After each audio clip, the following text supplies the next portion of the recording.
According to market research firm Mordor Intelligence, the accounting software market is experiencing significant growth. As of 2024, the market size is estimated to be around $27.6 billion and is projected to reach $42.9 billion by 2029. So what does that mean for Canada's small businesses? We went to the Codat Guide to the Accounting Software Market to find out. The Canadian government has reported the number of small and medium enterprises has grown to 1.23 million in 2021, up by 8% from the previous year. Over half of these businesses have fewer than 5 employees, and 97.9% have fewer than 100. It is estimated that approximately 73% of small businesses use accounting software in Canada. The remainder are using a combination of Excel, paper ledgers, and files. According to the Codat Guide, fully 55.5% of Canada's small businesses using accounting software use QuickBooks Online.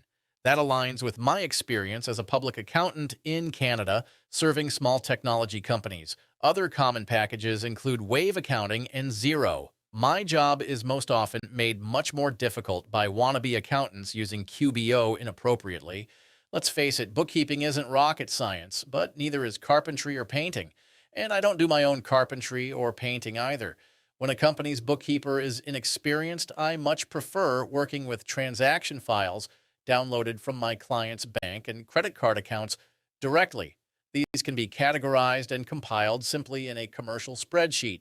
Using a pivot table, I can summarize a year's worth of bank transactions in a matter of seconds.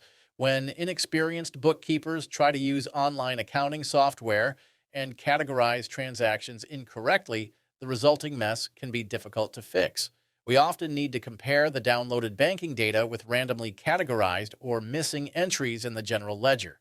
Given that they are often randomly categorized or missing, they're very hard or impossible to find. In a service business like mine, hard means expensive. There are good reasons to use commercial accounting software in a small business. The most common of these is to make invoicing and collections simpler and better, but services like PayPal, Shopify, or Square can be a better solution for you and your business. Interestingly, while Codat compiled this data, they appear to have reported the use of accounting software by small employer businesses. However, the self-employed without paid help, in other words, non-employer businesses, exceed the total number of all small businesses reported by Codat. According to Codat, there were 1.15 million small businesses in Canada in 2020. However, Statistics Canada reports 1.27 million small employer businesses in Canada in 2020. At the same time, there were 1.6 million self-employed non-employer businesses, according to Statistics Canada. Does that mean the percentage of accounting software users is accurate for small employer businesses? Or is the percentage only half or less if we include the self-employed working without paid help? Clearly, both interpretations can't be true. According to studies by financial platforms like Xero, 69% of Canadian small businesses do not use dedicated accounting software as their primary tool to manage cash flow. Instead, they rely on spreadsheets, paper logs, or physical bank statements. Here's an example of how statistics can be misused. What could have caused this confusion? Perhaps Codat was simply trying to position itself as an expert for its large banking clients.